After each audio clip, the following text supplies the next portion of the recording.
We assess our deployments on a daily basis, assess and then reassess. I feel confident that with the staffing that we have at both different locations, that we're able to do our primary mission, still responding to 911 calls. If anybody in either one of those communities need us, we are here for you. We have enhanced security in both locations to make sure that we are preventing any crimes from occurring. The message has been clear from the very beginning. Don't go to these neighborhoods and commit crime. We have tripled or quadrupled our resources in both areas. Specifically in the Eaton area, we've had horse patrols. I authorize the use of drones out in those locations. One of our airships is constantly flying over that area and other areas, which includes the Malibu area. But we will consistently evaluate from that aspect. We are assisting our public works partners with road closures, as Supervisor Horvath just stated about the road closures that we anticipate through Friday, depending on road conditions, and we're praying for the best, but we have to prepare if for some reason it lasts longer. And beyond all that work, we're also dealing with immigration protests throughout the region. So we're trying to staff everything. We're assisting LAPD, we're coordinating.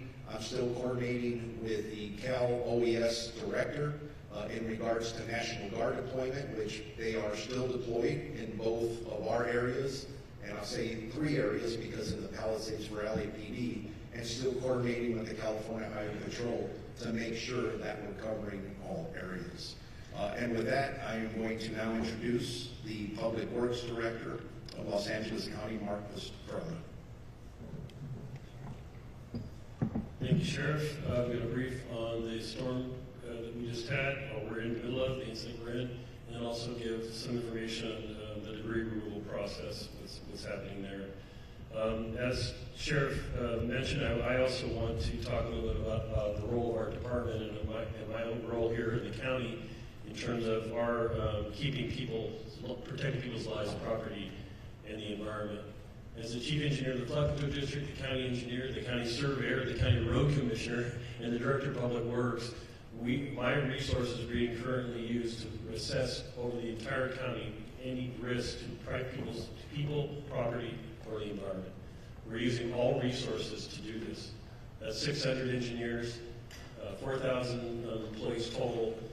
3,000 of those are folks that are out in the streets doing the maintaining, operating sewer, water, storm drain, flood control channels on a 24/7 basis right now. So we are actively looking, and our role is to assess risk to people, and that's the primary mission there. And so one of the things that's been happening as we assess these 2 burn areas and the infrastructure serving them, we're making deeper and deeper assessments, and we're learning more and more about just how much damage has occurred in these areas, whether it's along PCH or it's up the canyon roads in the city of Malibu. The level of destruction and the scope of this damage is beyond anything that we have seen here in LA County in terms of infrastructure. And I would say, you're hearing nationally, many of my colleagues around the country are also agreeing it's probably one of the largest national disasters, and specifically the damage to infrastructure seen in the United States. It's significant, and the state of affairs is that the area is unstable and high risk to people. Whether you're a traveling motorist or you are a property owner, there is risk in our environment right now. Risk of bodily damage, property damage, risk to lives, and risk to the environment. And we are doing many, many things and expending tons and tons of money and resources to try to reduce the risk. But the risk continues to remain high. Yesterday I advised my partners, the state of California, Caltrans, and other partners, sheriff, PDs, and fire departments, first responders, about this risk. As Sheriff mentioned, we use this information, I provide this information as a part of my role to our first responders, and then we make a joint decision along with our health department to what actions need to be taken. The result of that briefing yesterday was the closure of PCH and of soft closure.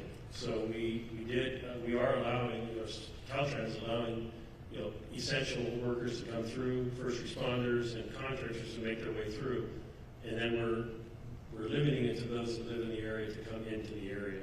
And this is because of the eminent risk. And the rain is part of it, but it goes beyond that. We have slopes, natural slopes and man-made slopes that are quite unstable right now, that could even fail and have been failing even when it's not raining.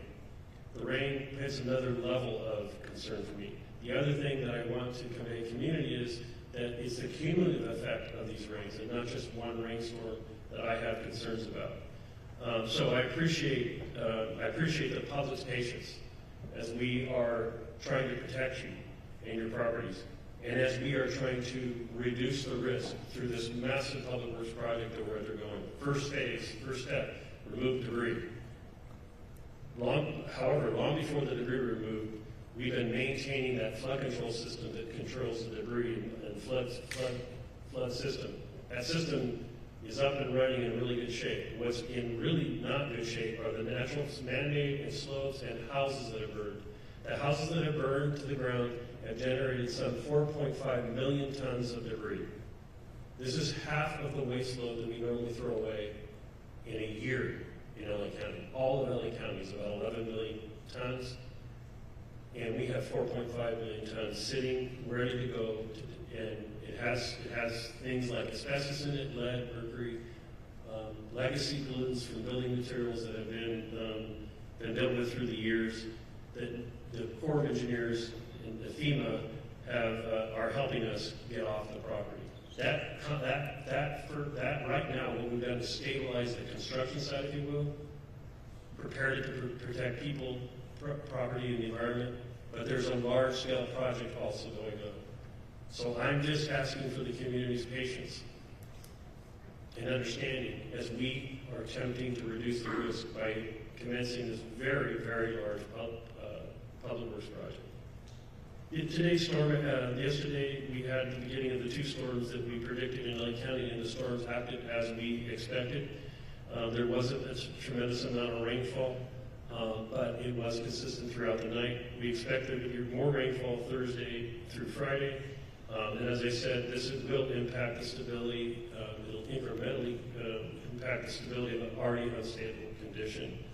I would continue to recommend that residents that live in burn areas shelter in place when it rains, that you prepare to be in your home when it's raining if you live in one of the burn scar areas in LA County, Palisades or Eden Fire area. I have offered over and over again, and many of you have taken advantage of, our free engineering advice and sandbagging that's going on. You can get that at the number the supervisor mentioned, 1-800-675-4357. We will be happy to come and talk to you about that. There are a number of road closures in the unincorporated area as well, too many to list. Please go to our website, recover.lacounty.gov or ready.lacounty.gov to learn about all the status of road closures in your community. With respect to debris removal, as was mentioned by both supervisors, we are very proud to note that many of you are taking advantage of this program, which I again, as an engineer here for LA County engineer, would recommend you do so. It is the most affordable and most effective way to get your property cleared. We will do that in concert with the Army Corps of Engineers. I've been in consultation with them throughout it, and I'm going to just go ahead and make a recommendation to anyone who's even thinking about having their property cleared. If it was my property, I would opt into this program, and I would opt in to have my foundation removed. For those of you who feel that foundation needs to be worth something still, we will work with you. We will not remove, the Corps will not remove anything that's going to leave your property in an unsafe condition or properties around it in an unsafe condition. The best bang for your buck is to opt into this program. Once you opt in, you're always in with us. We get you going, we send it off to the Army Corps of Engineers, and we start planning how these properties get cleared. The sooner we get an ROE, all these ROEs, the faster we can plan and the faster we can get to you. We've encouraged neighborhoods to get together and to work with each other to have a whole neighborhood get their ROEs at one time. This allows us an easier constructability and easier removal of the debris. I'm very proud to tell you that 6,498 right of entry forms total have been received to date. We have close to, or nearly 13,000 properties that are affected, so we're more than halfway there. We'd love to see everyone opt in that's eligible to opt into this program. And the other piece of advice we get you is if you're not sure whether or not you're eligible, opt in. We'll let you know. We'll let you know if you're eligible or not. And then if you're deciding to opt out and do this work on your own, we are developing, it's under development right now, a permit in conjunction with the cities that are involved, where we're going to try to have a coordinated effort to issue those permits to folks like commercial properties and others that are choosing. First, commercial properties are not being cleared by the Army in this effort, so those folks will need permits to conduct debris removal, and those residential property owners decide to go that way. You can find out more about this by going to recovery.lacounty.gov. I will also be conducting a workshop for contractors, local contractors, professional engineers, and architects next week. The date is currently pending, where we're going to be having locals come in, and we want to extend our workforce through you, but also get input from those professionals on how best we can streamline the process of debris removal for you, but more importantly, rebuilding. And then lastly, on rebuilding, every jurisdiction in the county is ready to receive your building permit applications. We want you to make those applications just as soon as you're ready to make them. There's no reason you can't process an application for building permit while we're doing the work to remove debris from your property. I'll leave it there. I'm not sure who I'm having it next, so I'll leave it to her. Oh, there it is. So we just follow the order here. I'm very pleased to bring up to the microphone Dr. Barbara Ferrer, Director, LA County Department of Public Health.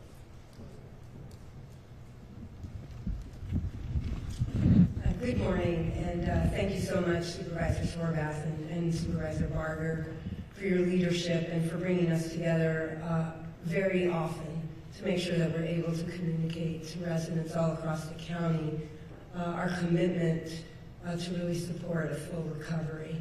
I also want to acknowledge and appreciate residents, our county, state, and federal partners who are helping us recover from the devastating fires.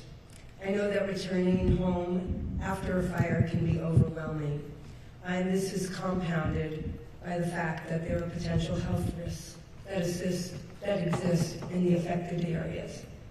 Fires don't just burn structures. They create hazardous debris and airborne particles, including ash, soot, and smoke residue. These materials contain dangerous substances like lead, arsenic, and heavy metals, which pose health risks, especially for children, older adults, and those with respiratory conditions. Even if your home wasn't directly damaged, exposure to fine particles from the surrounding area can still affect indoor air quality and personal health. For residents whose homes were badly damaged or burned, you already know the debris removal process is happening in two distinct phases, each with a specific timeline and a process for safely remediating the property. For those with homes and businesses near burnt properties, we strongly recommend limiting outdoor activity in the areas where the EPA is actively removing hazardous materials. Additionally, if your home is near an area with significant fire debris or burnt buildings, it may be advisable to delay your return until all fire debris has been removed, as removal activities can stir up ash and soot, affecting air quality. While steps are being taken to mitigate these risks, waiting until the area is fully cleaned may be the safest option for people at higher risk. Once you're allowed to return to your home, it's important to take some precautionary steps that can minimize exposures to harmful fire-related contaminants.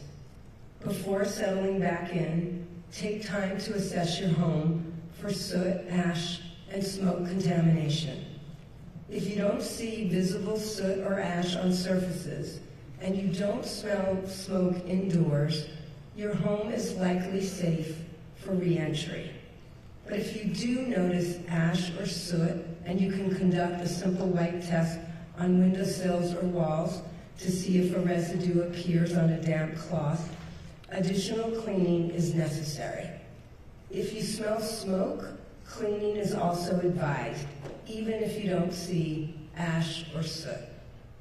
If your home has been affected by ash or smoke, it's essential to use precautions when cleaning. Protect yourself by wearing an N95 respirator mask, wear long sleeves, pants, goggles, and gloves while you're cleaning. Avoid dry sweeping, as this can stir up harmful particles into the air. Instead, it's better to use damp cleaning methods. You can clean your outdoor areas by gently hosing down patios, furniture, and windows to prevent the ash from becoming airborne. You can clean your indoor surfaces with damp cloths, and you should do this to wipe down your walls, furniture, and high contact areas. Please dispose of the ash properly by collecting it in sealed plastic bags and placing the fire debris in covered trash bins. If your home has significant soot, smoke damage, or lingering odors, even after you've cleaned, professional cleaning may be necessary. And just some advice when you're hiring a contractor. You should check with your insurance provider, if you have insurance, to see if they have recommended vendors. Always ensure that the contractor is licensed and insured. You can request references, and you can verify credentials with organizations like the Institute of Inspection, Cleaning, and Restoration, IICRC. They have a certification program, and most reputable remediation firms will carry these certifications. And we urge everyone, so that you don't get ripped off, to obtain a detailed written estimate before any work begins. As families move back into their homes, we also do encourage people to monitor themselves for any symptoms that could be linked to lingering contaminants. So coughing, ongoing throat or irritation, eye discomfort or headaches, worsening asthma or breathing difficulties are indications you should speak with your health provider, and you may need to have someone come in and assist you with additional cleaning. Vulnerable populations, which include children, older adults, and individuals with pre-existing conditions, may also want to consult with their medical provider before they're reoccupying homes that are very close to burn areas while fire debris is being removed.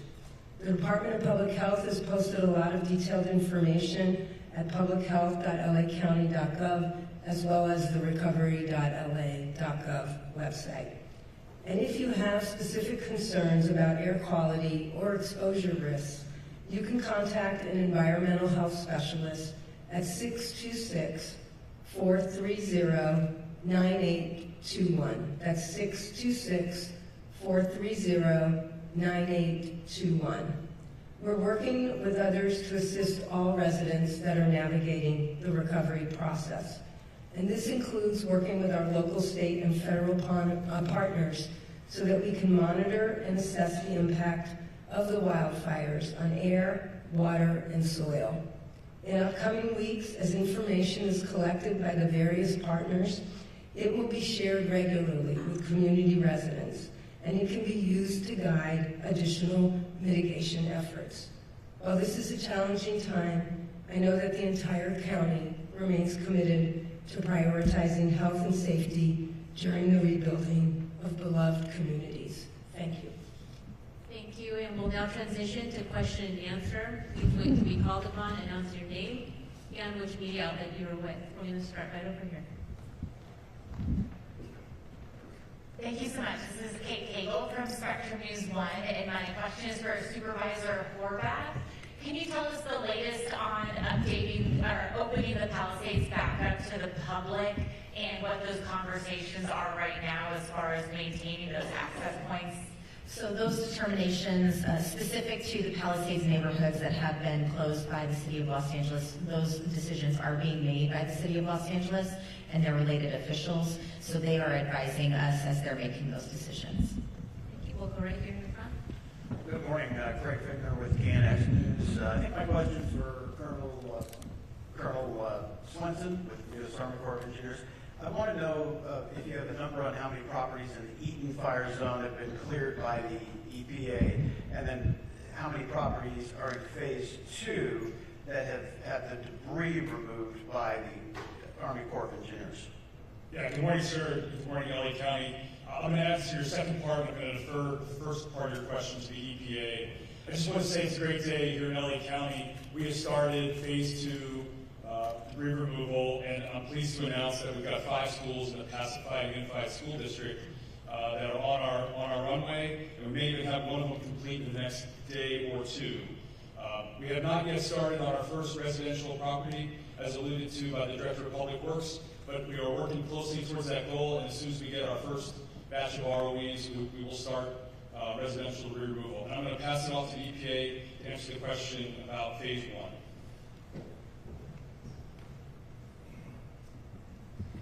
Thank you, Mike Montgomery, Superfund Director for US EPA Region 9. We have completed about 5% of properties. We've conducted reconnaissance at about 60%. The initial reconnaissance is required so that we can identify which parcels can be safely entered. And then our teams go out. We have an excellent public-facing portal that people can go and look at if they want to see the status of their individual properties and show status of reconnaissance, status of EPA work. It's US EPA / California wildfire. And yeah, so that's our status. We have over 100 teams on the ground and over 1,000 personnel right now. Thank you. We'll go right here, second row. Good morning, Gigi Garcia with Fox 11 News. This afternoon, community activists are going to hold a media briefing outside the Red Cross shelter in Pasadena. They say they have evacuees who are displeased. They're saying the Red Cross shelter has been mismanaged, and they're expressing concern that it's going to close and there's no solid plan for rehoming or for another home for these folks. Can someone talk about that? First of all, that's news to me about the mismanagement. I had not heard that. I know that there was misinformation out there that the Red Cross would be closing the shelter today. Understand this is a temporary shelter. And it's important for the Red Cross and the county to work together to find interim housing for these individuals. So it was never the intent to have Pasadena Convention Center be a permanent place for housing. So the shelter is not closing today. But my understanding is the date may be the 17th. So we're going to work and coordinate with the Red Cross to make that happen. But again, Gigi, as far as mismanagement, that is news to me, and I've been there several times. And I'm happy to say between the Red Cross, Ultimate, Kaiser, and community partners, I've seen anything but mismanagement as it relates to the quality of services that have been provided to the people that need it the most. Thank you, Supervisor. Any other questions right here? Hi, my name is Ashley Orona, LA Public Press. So I understand that the US EPA is leading phase 1 of the cleaning process. They have 2 staging areas where the debris is temporarily stored and packaged. But where is the material permanently going? What facilities are identified? How were they identified? Are they local, out of state? And then similarly for phase 2, Director Mark Estrella mentioned last conference that the debris will be taken to 4 landfills in the county. Can you name those 4 landfills? How were they identified? And then overall, how are you all making sure that communities along the process, both during the transportation and final resting place of the debris, is being kept safe? Thank you. EPA, do you want to address that first part? And we'll go to Director Estrella after that. All right, so just to take a step back, states establish waste acceptance criteria for the types of facilities that accept this material. And so we have different types of materials, right? We have oils and propane tanks and solids and liquids and all the variety of stuff you typically find, under your sink or in your garage. Those can go to different facilities, so they're going to go to a bunch of different facilities, but we'll make sure all those facilities are in compliance before we ship the material out to them. Thank you. Director Pastrella, do you want to talk about the phase 2 debris? Question on debris. I understand the question to be where is the debris going is a basic question. And I know previously we mentioned 4 available. We actually have identified 17 locations throughout LA County and actually a couple in Ventura County.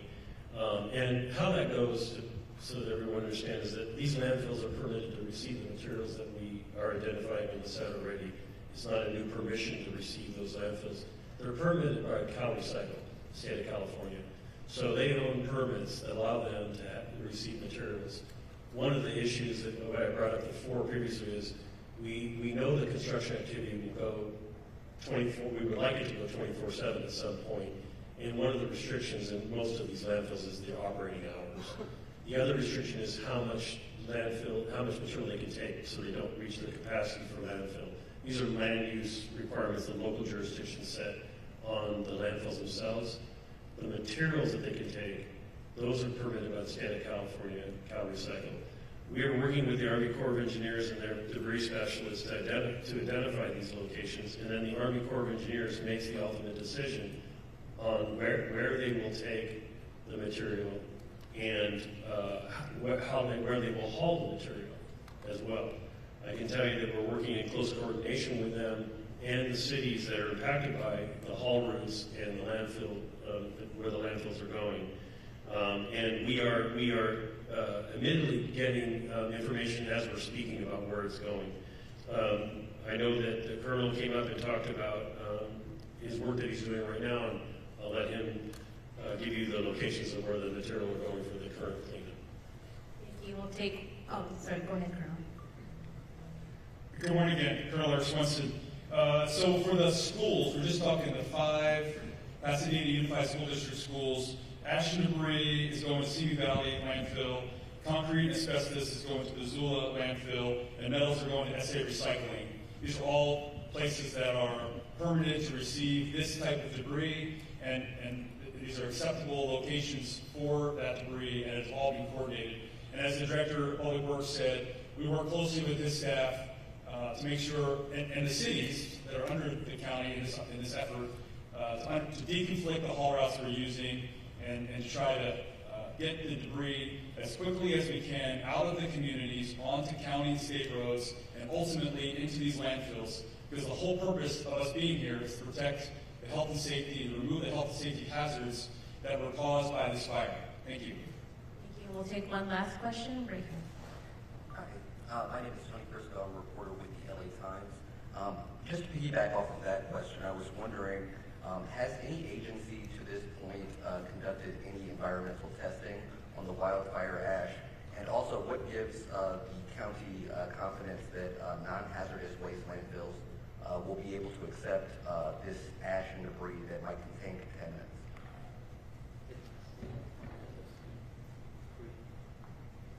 Yeah, thanks so much for the questions on testing. There have been a few academic centers that started testing ash and I'm going to call it ash and soot for the most part. We will start as the Department of Public Health doing some risk assessments ourselves.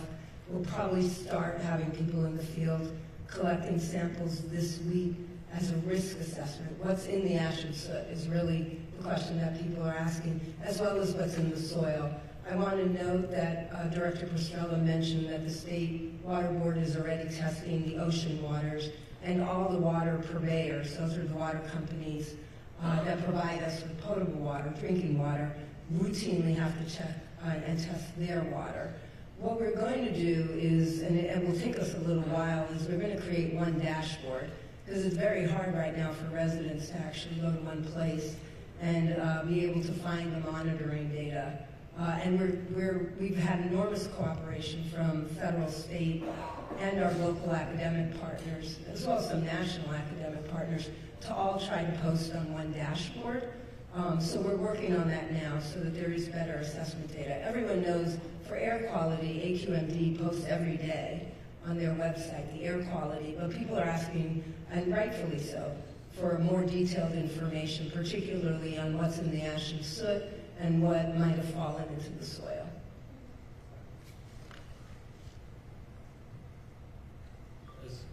As to the landfill's ability to receive those materials, as I stated earlier, that they are certified by Cal Recycle, the state of California, and the state water board to receive the materials. We have delivered these types of materials to our local landfills in the past.